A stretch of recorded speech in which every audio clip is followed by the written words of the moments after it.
Hey there, it's your boy Foxy, back for more relationship stories. Am I wrong for not allowing my sisters to come spend Christmas with me and my family? I 29 male and my parents' only child together.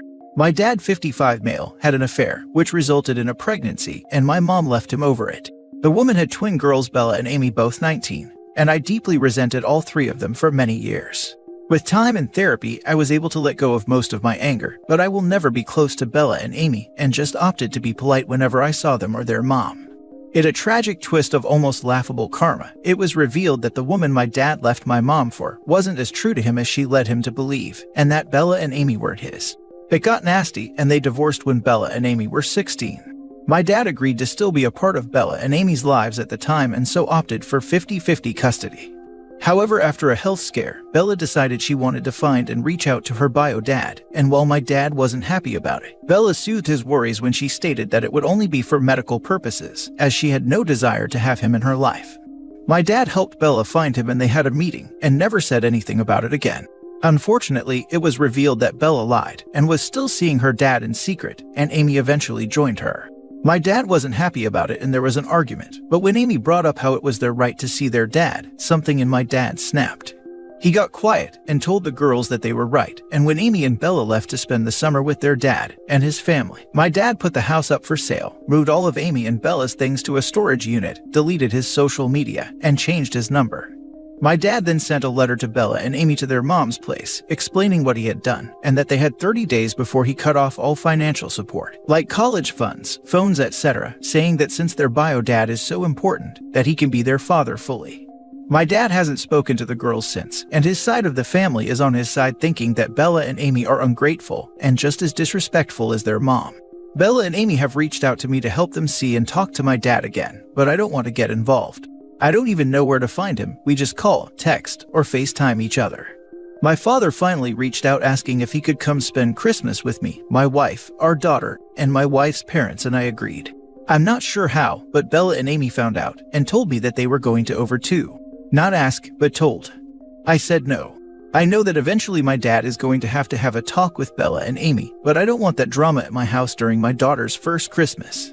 I told my dad about Bella and Amy, and he said that he said everything he needed to in his letter and has no desire to talk to them. I told Bella and Amy that they are not welcomed, and now they, along with their family and friends, are calling me the bad guy. Am I wrong? Now for the top comments. Not wrong. This is not your circus, these are not your monkeys. You have no biological or familial relationship with Amy or Bella, and you're not obligated to provide the forum for them to have whatever conversation they believe they need to have with your father, especially at Christmas around his family. Not wrong. But let me tell you something. I have a feeling they're going to show up anyway. Is there any way you can change the venue? Not related to judgment, but I just had to laugh at your dad's karmic justice. But I also will say he's being a jerk to them about it. I get that he's hurt, but they have a right to find their bio dad, and they shouldn't be punished for it. What he did was stone cold. I agree. I laughed to find out the cheater got cheated on, but felt bad for the girls who are caught by their parents' bad choices, and in the case of OP's dad, immature behavior, moving all their stuff into storage and sending a letter. That's cold. Cold maybe, but I am betting that the money and college funds are the twins' primary reasons for wanting to talk. Well, then they're definitely wasting their time, because dad spent it. Next story. Am I wrong for trying to get my daughter to come back? Me 40 female and my ex 42 male split up a few years ago. When my ex moved back to Europe, my daughter 19 female was heartbroken. I've looked after her all on my own for years ever since he up and left. My daughter was always focused on her grades in school, so never paid attention to my relationship since the breakup. My daughter always helped me with my son 9 male since he was born. He is my current boyfriend's child. My daughter has never got along with my boyfriend. They constantly fight with each other. I just put it down to her being a teenager. I know she still talked with her father, but I never intervened on their conversations. However, once she turned 18, I had a huge birthday surprise planned for her with my boyfriend's help. I went to wake her up that morning as she was never a morning person, but she wasn't there. I started to freak out and began calling her nonstop. She never answered. I noticed her documents were missing from the family safe and started freaking out. I contacted my ex, and all he said was that my daughter was on her way over to him. I did get angry at him, asking him what he told my daughter in order for her to leave without notice. He just told me that he told her the truth. I kept questioning him, but he never answered after that. My daughter did text me after she landed, telling me to never speak to her again. I asked her what she was talking about. She told me that I already knew the reason why. I kept begging her to come back and that she made a mistake, that her father was lying to her, and the fact I raised her on my own for years without his help. She never responded to my texts. I follow her on social media and have seen her new posts with her father. They all include some petty caption of how he's been the only one there for her through thick and thin. She still won't speak to me and I just want her back. You're the idiot. Sounds like you parentified your daughter and got what was coming to you. Now that she's an adult, she can make her own choices. Unless you can provide more info to refute this. My daughter always helped me with my son 9 male since he was born. And she hated mom's boyfriend. My daughter has never got along with my boyfriend. They constantly fight with each other. I just put it down to her being a teenager. So it sounds like she let her boyfriend terrorize her daughter, didn't defend her daughter, and was more interested in using her daughter's service to care for her new child, rather than parenting her. I'm not clear on this. My daughter was always focused on her grades in school, so never paid attention to my relationship since the breakup. But that sentence makes it sound like OP ignored her daughter too. OP, you have your answer. You ignored your daughter, focused on your new boyfriend and your son. Insisted that your daughter care for your son. You let your boyfriend terrorize your daughter, and you wonder why she's gone no contact. You reap what you sow. You're the idiot. So your daughter got the hell away from you the instant she legally could, and you have no idea why. I suspect we are not getting the whole story here. Definitely not getting the whole story. OP knows something, and doesn't want to make herself look worse than she already does. There is a lot of missing information here, and I suspect you've left a lot out on purpose. A child doesn't go no contact with their parent for no reason. You said your daughter and boyfriend fight a lot, but chalk it off to her being a teen, which sounds to me like you take his side over hers. You've had her help with your son always, which she no doubt resented the whole time. I doubt she never paid attention to your relationships, plural it sounds like. How many men were in and out of her life during her childhood after being devastated when her father left the country? So far by cobbling this together, I'm going with you're the idiot. There were not many men. After I left my ex, I tried to get back into the dating scene. My daughter never cared or asked about who I was with. Until I met my now boyfriend, and she starts fighting with him. What did he do to her? What does she say he did to her? He manipulated her to believe I was unfaithful to him. I never cheated on my ex but believed every word he said. No, they were asking what your current boyfriend did to your daughter, not what you believe your ex did.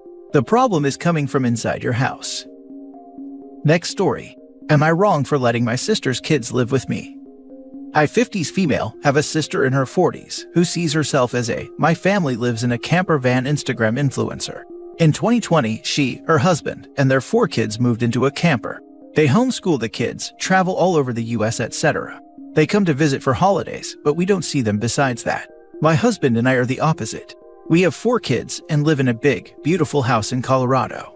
So the issue, my sister and her family came over for Thanksgiving and spent the night. My sister's oldest female 13 and male 13 twins slept in my daughter's and son's rooms with them. In the morning, my niece and my sister got into a big argument, with my niece being incredibly angry at her mother for making her live in a camper when she could have so much more space, not have to share so much with her brothers as they all sleep in the same area, and be able to have more clothes, friends, or extracurricular activities. I asked what was going on, and according to my sister, this has been an argument for a while.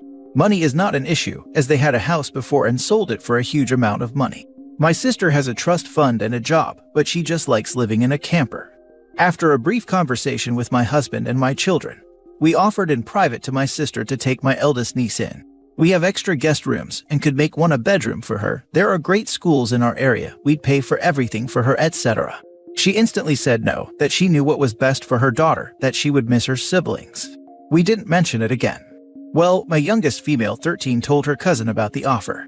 She was very happy, but angry that her mother hadn't brought it up to her. She told my sister that if she made her come live in the camper again, she'd never do anything her mother wanted, because it was unfair that her mother wasn't letting her have a true childhood.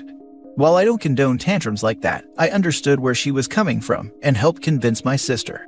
When her twin brother found out, he wanted to stay too. My sister asked him what she was supposed to do without them. How was she going to care for the younger siblings without them? Talking about missing out on family trips, etc. But nephew didn't change his mind. We agreed to a trial period of 3 weeks, which ended 3 days ago. My sister came back, fully expecting her kids to want to come back with her, but they flat out refused to even get in the camper. My sister got very angry. She said that I was supposed to make them want to live with her, and that I'm a horrible sister for treating her like this. She said I should kick them out.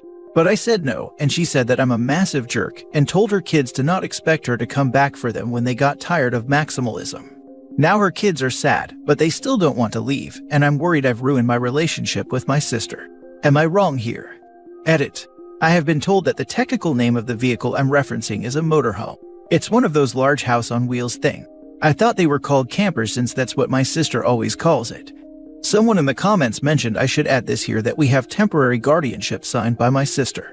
Her husband came over after they left, and we filled out the power of attorney forms, got the things we need to put them in school, etc., and he took them back and had her sign them, so we should be all clear. My brother is an attorney, and he helped us with the forms as well. I can see why your sister may not like it, but I don't think the campervan life is suited to all. The idea of it would be horrifying to me, both as an adult and a teenager. And I suspect a lot of 13-year-olds want to have friends and hobbies that aren't just online. You brought up the idea in private, which is a good way to approach it. It's a shame your daughter wasn't able to keep it private, but truthfully I think she did the correct thing. My sister asked him what she was supposed to do without them. How was she going to care for the younger siblings without them? Talking about missing out on family trips, etc. This sounds like parentification, which is not a good thing for the twins. They should be living the life of a teenager, only helping to look after younger sibs or kids if they are paid babysitters, and only for a few hours a week if they want the extra money. You are not wrong. I thought that after the first paragraph, and the rest just confirmed it for me. All of my other kids are all 15, 17, and 18, so I think she got overexcited about having another girl in the house. Lol. My sister did try to have them do activities and things like that. It was just hard since they were always moving around somewhere. You're right that it could have been parentification, but in truth, I also had my oldest watch his siblings once a month when they were younger, so that didn't occur to me.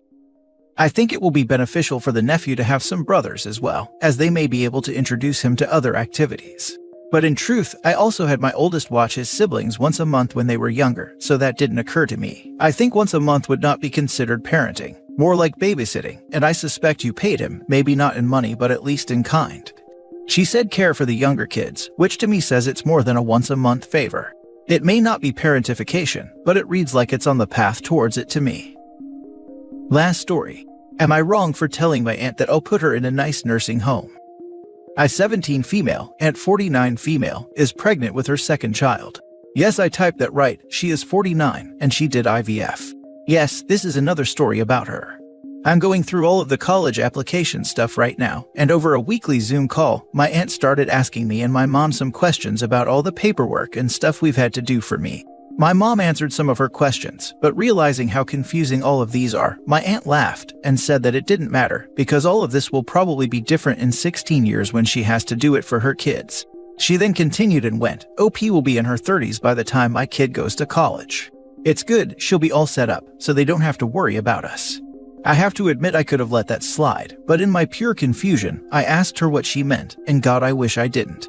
She explained that because she doesn't want her kids to worry about them. Because instead of college, it's good that I'll be a full adult with a career by then, so I can take that role. Now, this woman has been a witch to me in the very recent past, and I know that at this point I need to be the bigger person, so here's where I'm probably the bad person. Going against my mom's pleading face, I scoffed, raised my eyebrows, and went, yeah, I'll make sure to put you in one of the good nursing homes.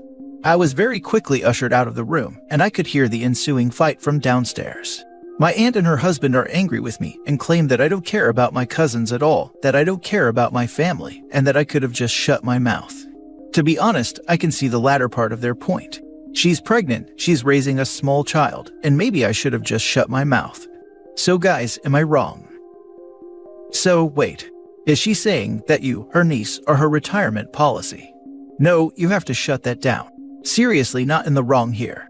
Tell them early, often, and with witnesses that you are not responsible for supporting the decisions that two grown adults made when you were still a child. As the niece they are closest to, I am the designated care organizer for my child-free aunt and uncle. But they have the funds, all I'll have to do is coordinate, organize, and make decisions. Still hard, but no financial backing. So yeah, it happens more than people think, but normally just decisions, not funding. This I handled my mother's care, medical people, treatment, paperwork, house maintenance, nursing home adjustment from 4 hours away. And it was exhausting, but at least she had the funds and I had family. I called it steward of the empire. It was only 10 months, but it was consuming. Not wrong, OP. She can't sign you up for her and her kids. Man, I'm child-free, but I have 3 nibblings, and I hope so much that they'll still be in my life when I'm old and alone. I've got the financial aspects all set up. I just silently hope they'll help me move into an old folks' home and visit me on my birthday.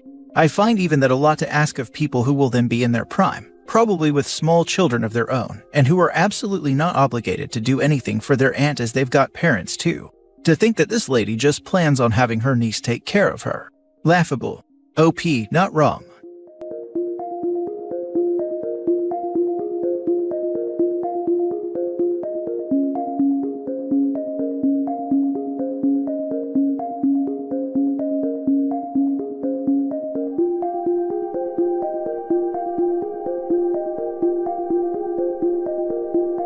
Hey there, it's your boy Foxy, back for more relationship stories.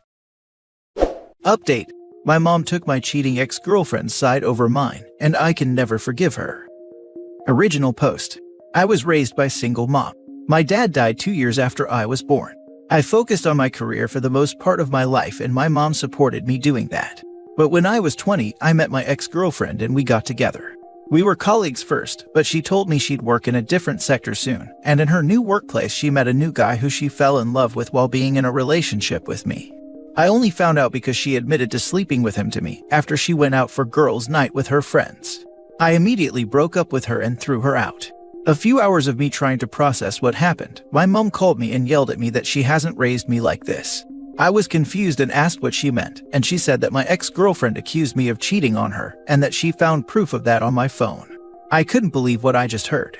I tried to talk to my mother, telling her that the exact opposite is true and that she has cheated on me, but she didn't believe me. Part of the reason is probably because she and my mom truly liked each other. I never had a problem with that. Up to that point, I liked how they got along with each other. My mother called me a liar, and she said she'd disinherit me from her will, as she's not having a cheater as a son. She said she never want to see me again. Then later my grandparents called me to tell me how disappointed they are of me, and that I deserve every bad thing that is to come. You know what the worst thing was? I found out that my cheating ex-girlfriend continued to meet with my mom after everything she did. All of this was so painful for me. The only person that sided with me was my best friend who was furious with her. I talked to him and he hugged me and I cried in his arms. I know many people would think that's unusual for 2 guys, but his support really helped me getting through this. 1 year later, when I already was over it, my doorbell rang and when I opened I saw my mom teary-eyed, and I began to feel my emotions are coming up, and I slammed the door and started crying, asking her what the heck she wants here. She said she wanted to talk to me and that she was so sorry. After she begged for 15 minutes straight, I gave in and opened the door. She said my ex admitted that she cheated when she was drunk. She apologized profusely and said that she knows that she failed as a mother for not believing her own child. I told her that I accept her apology, but I don't want to see her now and that I probably can never forgive her, even though she begged me to forgive her. Over the last few months, she started calling me daily just to hear my voice, as she said. She said she missed me, then apologized again and asked if I could just come over. Her voice always sounded kinda painful and she always says how much she loves me, and that even she could understand that I hate her, and that she cannot live with this thought in her head. I don't even hate her, I still love her. She is still my mom, but the trust is broken. I can never trust her again, because what if I got into a relationship again? Who says that she wouldn't just believe their word over mine again? I appreciate her efforts, but I just cannot forgive her or even see her now. And I hope she understands that I need time. Now for the top advice before reading the update. Make her tell your grandparents the truth. The fact that she ruined your reputation and your family is disgusting. I know what having a mother like that is like, and believe me, no contact is better than the potential risk of stress and chaos that they can bring to your life again. And they always will. That's the first thing that I would ensure, and secondly, that she can't ever meet or ask about relationships, seeing as how she'd betray me. And thirdly, I'd tell her that I will reach out when I want to, and to stop harassing. Just to piggyback on that, ask your mother to publicly apologize. Put a Facebook post and stand in the town square with a sandwich board. Then never talk to her again. I cannot imagine how incredibly awful this must have been for you. Your mother made this all about her and not about you. She selfishly dumped you and then selfishly calls you repeatedly because it's what she needs. There is nothing my daughter could do to make her turn my back on her. I would either be no contact or very low contact and have her tell the truth to everyone. Make her get heartfelt apologies from the ex, grandparents, and any former friends. You tell her how she can gain your trust back, if ever. Also, tell her what your boundaries are if you keep her in your life. This, especially with the grandparents. Not that it really will matter due to the past, but just to clear his name, freaking disgusting they chose his ex over him. Your mother is the worst. She even told your grandparents your ex's side of the story and continued to keep seeing her. It took her a year and a drunken confession from your ex for her to see you again. Has she even told your grandparents about it yet? Or is she still too prideful for not wanting to make herself look any worse than before? It does sound like her guilt is viciously eating her up inside, so at least there is some karma. Now for the update. After reading too many comments yesterday, I decided to meet with my mom today to clarify everything. I texted her to come over and she didn't hesitate. She literally appeared at my door within 15 minutes. Many of you pointed out good points I should ask her. Even though she called several times, we rarely really talked. So when she came over, I sat her down in the living room. There I asked about my grandparents, her will, and if she is still in contact with my ex. She explained that she had told my grandparents and she expected them to call me, but it seems like they were too stubborn. She also said I'm in her will again. She then started talking crap about my ex. She said that when she found out, she punched her so hard that my ex might have lost a few teeth. I very much doubt the accuracy of this story, but I wanted to share it anyway because for me it was a funny thing to think about. She said she told her to get lost and threw her out of the house. She then again started apologizing profusely and telling me that she knows how bad she messed up and that I probably can never trust her, but she wants to do everything in her power to make this right. She explained that the man before my father had cheated on her, so infidelity was a sensitive topic for her. And then she said that she regrets not believing me, nor even remotely hearing my side of the story. I sat there quiet while she explained all this. I then asked her, how would I know that I could trust her now? What would happen if I got into a similar situation? And if she would just throw me away again? She said I have her word, and I replied that her word is basically meaningless as I don't trust her in the first place. She didn't reply to that answer properly, and again begged me to forgive. I told her that I cannot forgive her for now, and maybe I will never be able to forgive her, but I also see her efforts. And if she wants me in her life again, then she has to show me that I can count on her. She started tearing up. I could tell she tried to hold in her tears the entire time. But then she broke down crying, and with a whimpering voice she asked if she at least could give me a hug. I accepted that, and she said she's gonna make this right no matter what it takes, and then she left. Now while I am kinda touched at how she shows how much she regrets doing what she did, I am really concerned about my own reaction. When she broke down and I saw my own mother there on the floor crying, I didn't feel anything. I wasn't sad, I wasn't angry, I wasn't happy, and I certainly didn't show any sort of empathy for her. I just couldn't. During the year of having no contact with her, I refused to go to therapy. Maybe it's not too late to do that now. In the end, I want to thank all of you for your nice comments and support. I tried to read every single one of your comments, and the post kinda exploded way more than I expected. Have a nice day. It's normal to not feel anything after her apologies. You've been betrayed by her. She picked someone else's side over yours, and never even tried to hear your side of the story. I'm sure that if your ex hadn't been drunk and didn't spill the truth, she would still have been on her side. I think, and it's just my opinion, that her betrayal shocked you so much and you were so used by now to live without her, that something broke inside of you, and that's why you felt nothing. But I think that you should probably give a try to therapy because you might have bottled a lot of things and you need to talk about it, evacuate it to maybe start to feel better. You don't have to forgive your mother even though she begs and cries. And with what she did to you and how she picked your ex over you, her own child, I don't think that you could ever trust her. She broke it and she have to live with the consequence of her own choices. Don't feel bad, OP, and I hope everything will goes well for you in the future. My ex-wife, together for nearly 10 years and married for 3, left me for a woman she had an emotional affair with for 9 months. And for a long time I felt nothing. Wasn't hungry, wasn't tired, wasn't angry. I would get sad on occasion, but mostly I felt empty and void of feelings. It's normal what you're feeling, and I believe you may be suffering from depression from your trauma. Therapy can help a lot for that, or just talking about it more to whomever. I can't help but think you're already in the initial phases of healing, because you're aware of your feelings and can recognize you don't feel like you would normally. However, you decide to continue your mental health journey. I wish you the best. If there's anything I've learned in the past couple of years, is that life is short. I completely understand that she messed up and that she doesn't deserve forgiveness. But at the same time, she is your mother. If something happened to her, I can 100% guarantee you'll hate yourself for never making amends. I know she doesn't deserve forgiveness, but it wouldn't kill to simply begin a relationship with her again. Talk from time to time, etc. Over time it could grow back. Heck, maybe even better than before.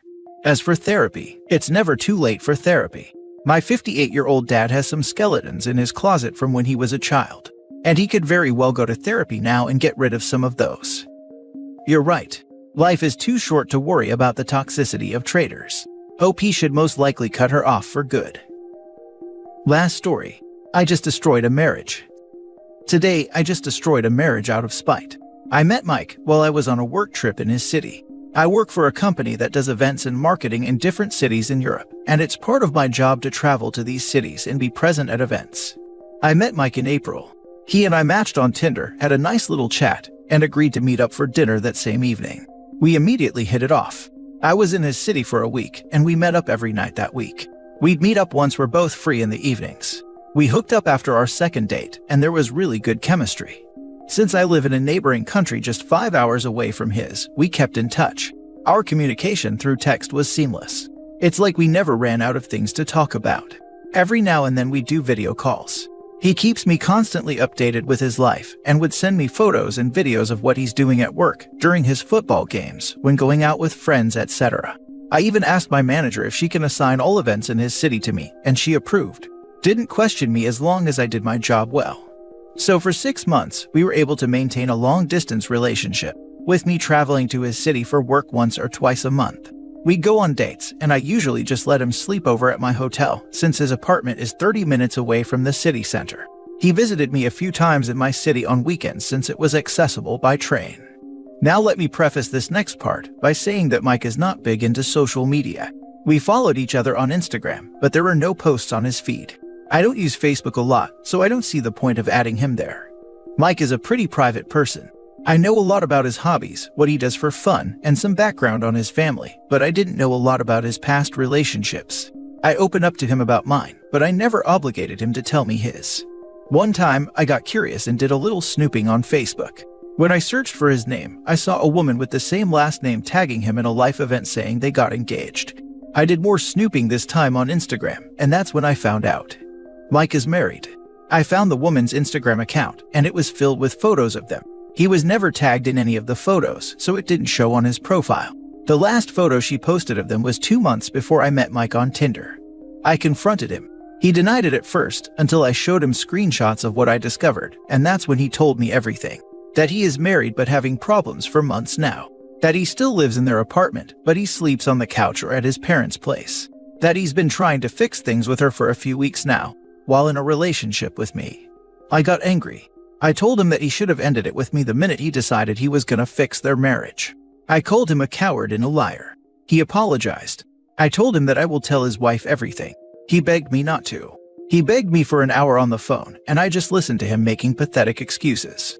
He said that if I tell his wife, she would get hurt, and then it would not be possible to fix their marriage anymore.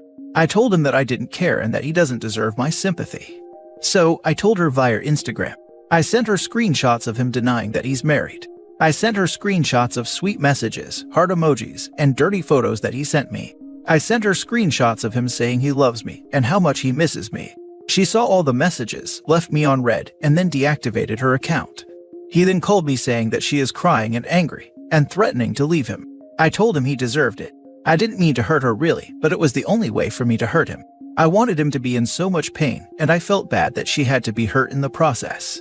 Because I could call him every ugly name in the book, but nothing would hurt him as much as her leaving him. I just destroyed their marriage, and I don't regret it. Edit to add, he didn't want to break it off with me. He said that he wanted to keep in touch. What for, I don't know. I didn't ask. But I told him I was having none of it and that it was pointless. Shaking my head. Edit, since I saw comments saying I should have looked him up more.